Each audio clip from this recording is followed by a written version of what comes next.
Hi friends, welcome back to our channel smart పోక్షిత. ఈరోజు మన రెసిపీ వచ్చేసి కొత్తిమీర బజ్జీ. ఏంటండి ఇవి లెగ్ పీసుల్లాగా ఉన్నాయనుకుంటున్నారా? కాదండి, ఇవి చూడడానికి లెగ్ పీసుల్లాగా ఉన్న టేస్ట్ అయితే చాలా బాగుంటుందండి. ఇవి మీరు కూడా తప్పకుండా ట్రై చేయండి.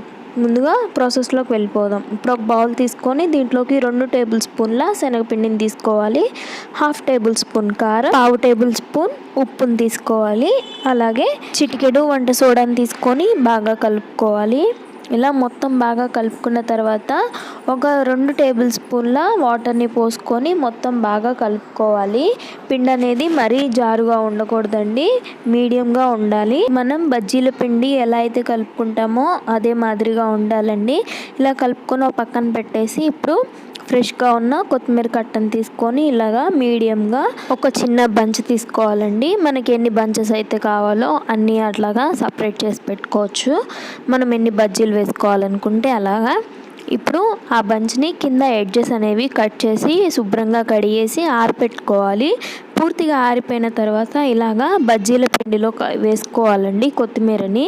ఇలా బజ్జీల పిండిలో కొత్తిమీర వేసుకొని కొత్తిమీర కనిపించకుండా బజ్జీ పిండిని కోట్ చేసుకోవాలండి.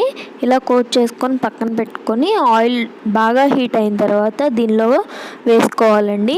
ఆయిల్ కానీ కాగకుండా వేసినట్లయితే గట్టిగా వచ్చేస్తాయండి బజ్జీలు అనేవి, అస్సలు టేస్ట్గా ఉండవు.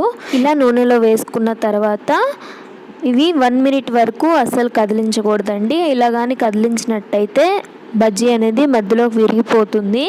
ఇలాగా గరిటెతోటి చిన్నగా కలబెట్టుకుంటూ ఉండండి. ఇది గోల్డెన్ బ్రౌన్ కలర్లోకి వచ్చిన తర్వాత ప్లేట్లోకి సర్వ్ చేసేసుకోవడమే అండి.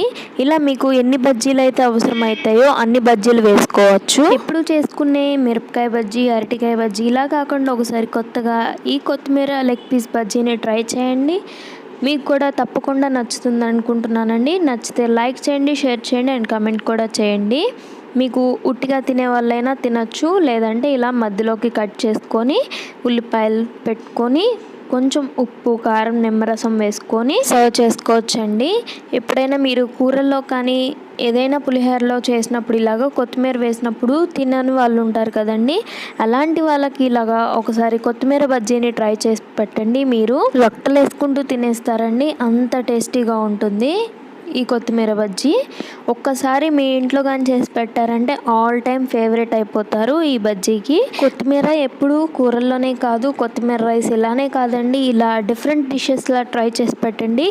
చాలా అంటే చాలా బాగుంటుంది. ఇలాంటి ఎమ్మీ రెసిపీస్ కోసం ఛానల్ని సబ్స్క్రైబ్ చేసుకొని పక్కనే ఉన్న బెల్ ఐకాన్ని క్లిక్ చేయండి. అలాగే ఈ వీడియో కానీ మీకు నచ్చినట్లయితే షేర్ చేయండి. మన ఛానల్ని ఇంతవరకు ఎవరైనా సబ్స్క్రైబ్ చేసుకొని వాళ్ళు ఉంటే సబ్స్క్రైబ్ చేసుకొని పక్కనే ఉన్న బెల్ ఐకాన్ని క్లిక్ చేయండి.